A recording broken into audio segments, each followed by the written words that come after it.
Isn't it pretty with the rose-colored glasses on? Oh,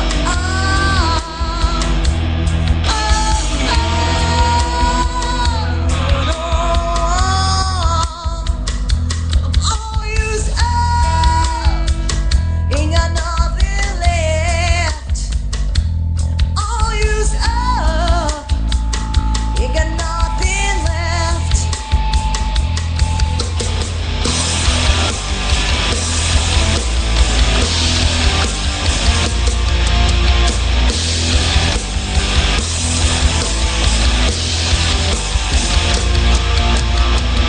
Isn't it pretty? Isn't it divine? Isn't it pretty with the rose-colored glasses on? Isn't it pretty? Isn't it divine? Isn't it pretty with the rose-colored glasses on? Welcome back, my night outers. DJ Psycho Eddie in studio. Bob Green from Greenwich Cove Meadery. That was Melissa and the Liberators, Melissa Bellarosa. Unfortunately, the Liberators are no longer together. However, Melissa is now with the Sugar Cones. Make sure you listen for them. I will be playing them as soon as they send me some of their music. In fact, I think Melissa's got an email coming to me shortly with some of that music, so you'll probably hear it in the upcoming weeks. So, Bob, Yes. we have, and if you're if this isn't your first episode, or if you've been listening for a while, you've heard Greenwich Cove Meadery on this show before, especially when we started off, because I did a written piece on this. I did a blog, and I got to say, it's one of the first places I can honestly say I am so happy is in my neighborhood. Please tell us. The shit. I don't hear that too often. Well, it's a local product, and we always support the local products, especially here on Rhode Island Free Radio. But it is one of the tastier local products that I and not to mention the after effects are just wonderful. So tell us a little bit about, before we even get into the business, tell us a little bit about mead. What is it, and what makes it so good? Well, mead by definition is honey, water, and yeast, and then a fermentation process happens and you lead to alcohol. And the earliest forms of this would have happened in hollow trees with beehives, well before humanity even knew a thumb from our ass. And some bear and Neanderthal got drunk on it, and later on humans, killed all the Neanderthals. There's still honeybees around, so what are they getting drunk off of? And lo and behold, it's a free booze out of nature. And then the medieval times come around, all shit breaks loose, and then beer and wine becomes way more popular, which is why people don't really understand what mead is. It's not a beer, it's not wine. We're an alcoholic beverage is the best way to put it. We're naturally fermented, and it's delicious. I have a sweet tooth, so I go for sweeter meads, but it can be dry, semi-sweet, hopped, bitter, sour. So flavors run the gambit. It's an infinite amount of flavors. Just like a brewer these days, their eyes are open to the possibilities of the world. You can do some weird stuff and just end up with gold. I mean, alchemists had prayed for this century for thousands of years, and finally we are able to create these ambrosias of gods. And for those of you who are just tuning in, he does talk like this normally. He's not putting on a show just because he's on the radio. If you go in to get a sampling, first off, where are you located? What's your street address? We are 579 Washington Street, Coventry, which is at the end of Fairview Avenue. And in Rhode Island terms, it's the old Greenway Cycle Building. Across from the fire station. That's in trouble. We weren't going to talk about the fire station being in trouble, but if they lose their jobs, they can always drown their sorrows in a nice big glass of mead. Or they could let me have the building and let me brew even more. Well, I stumbled upon Greenwich Cove Meadery, because they had the sign for tastings. Now, I'm all for tasting alcoholic beverages. The more samples, the better. Of course, we cannot drink while we're on the air. However, afterwards, we can pretty much imbibe in anything we would like to. So I stopped in, and you guys only had about 4 or 5 flavors at that point. Yep. And we started talking, and I like to think I had something to do with you selling out before Christmas, because we were advertising the heck out of you guys. Yeah, that was insane. Well, for those of you who have gone to some of the shows that I've done around Christmas time, I asked them if they could possibly come up with a gift basket, and they gave me what was possibly the biggest gift basket I've ever seen. It had to easily be worth almost $100. He gave me a couple of different bottles, glasses, gift wrapped it for me, put a bow on it. He did everything but carry it out to the car for me, which is what... Whoa. I draw the line somewhere. It's for the kids, not for you. Exactly. Which is why I didn't mind lugging 800 pounds out to the car by myself. A little exaggeration, probably 750. But now, back then you only had a few flavors. I know the Golden Good, the Berry Blast.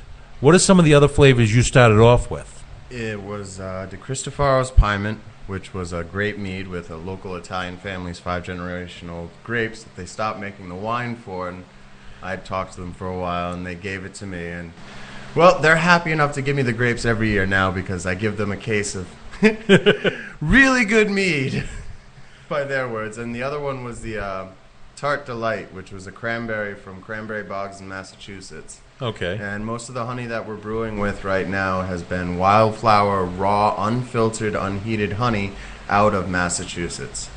Which it's hard finding a lot of honey, but we're trying to stick with as much a New England source as possible.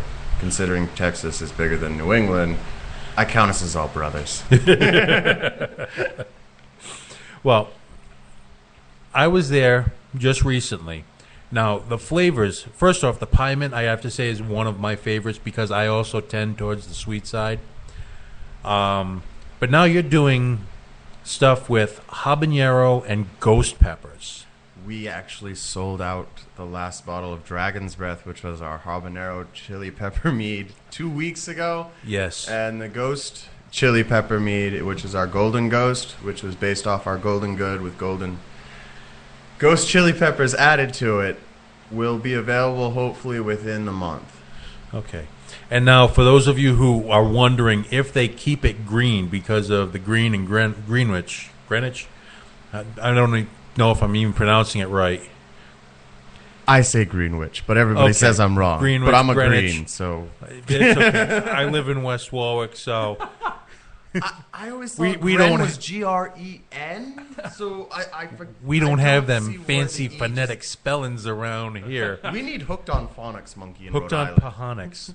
Pahonics. So, anyways, they do what I'm thinking is probably one of the greener things that I love this. You do a refilled bottle. Well, yeah. I grew up liking the way that things used to be and seeing a lot of old films, and glass bottles is a definite. But the flip tops is what really sold me, and I just love the fact that you can put anything in them. And you grab the Grolsch's from the beer store. I was just going to say, everyone knows it as a Grolsch top, but it's a flip top. Yeah, it's a flip top. But Grolsch made it just like Kleenex is a tissue, but it's actually a company name. But people say, oh, grab a Kleenex. You're not always grabbing a Kleenex. By the way, we do not endorse Kleenex or Grolsch. I can't even say Grolsch. Yeah, all right. Grolsch. The green beer, the flip-top bottle. But those were awesome, and I like that I could put my own home brew in it. So as a home brewer, I think it's great that when I go to these kind of places that offer flip tops, I can take them home or I can bring them to another brewery and have them filled up. That to me is cool, and inherently that helps out in the long run because everybody's so wasteful these days. It's nice to get back to the, full circle shit. by homebrewer, you're referring to you used to actually brew beer too. Yep. I started brewing beer when I was 21 with my roommate, Mike Tully, who's my VP at the company. By the way, he was winking when he said 21. It was just a little wink. Okay, it was a big one. We can't talk about this. He was 12. Only kidding. He was 21 and one day. He was legal. Yeah. It was. No, wait. I could start the brew earlier. I just didn't drink it. You till could I not was consume 21. until you were Yeah, 21. see? I was just a chemistry experiment. So we're splitting hairs now. So you started brewing beer. Tell me about how you graduated from beer to mead. The beer, I hate heating up the wort. It's just the most annoying process in the world. And when I was a little kid, I wanted to start a rummery. And I just thought starting with the beer, this would be a good place. And I hated it. I was just like, I don't want to heat this crap up. And a friend brought me and shared a bottle of mead that they had homebrewed before. And I was like, this stuff is delicious. I'd heard about mead. This is what mead is? This that stuff I heard about in Beowulf? You're kidding me. And then I went out and I bought a bottle of Chaucer's. And some people say like it's the cheap mead of meads in America. It's the gateway mead. Mead is just like craft beer to the point where you can't say, oh, that's the worst mead. No, I love Chaucer's, and some meads from other meaderies I don't like, but I like other of their meads. And it's that diversity that people have to understand. Just because you don't like one doesn't mean you're not going to like the next one. And you can put that to almost anything. True. Prejudice bastards. Well, I got to say, and we'll go to break right after I say this. When I first tried the cranberry one the first time around, I am not a fan of tart. So it was not one of my favorites. It was still very good, don't get me wrong. It was just not one of my favorites. It was made for cranberry juice fans. However, your current incarnation of the cranberry... Which is just cranberry, which is going to be transformed into our cardinal sin, which will have cinnamon 6 added into it. It is phenomenal. Thank you. It's been mellowing for about 9 months. Yeah, that's another thing you have to keep in mind, everybody. Mead takes a very long time because of the amount of sugars in it to ferment. And then the alcohol mellowing out. You can make booze within a week out of almost anything, but you're going to get a really bad alcohol-y taste. And the alchemy of any brewer that lets things to age, to let the alcohol dissipate in taste but not in volume, it's alchemy. And it's a great magic that they really haven't put their finger on why and how it mellows with such age. To the point where it's like, you don't taste the alcohol, but oh my God, he's on the floor. He felt it. Well, now that we're talking about the actual alcohol, and we're talking about on the floor, why don't we take a break and listen to a song from the 610 Connector, another local band.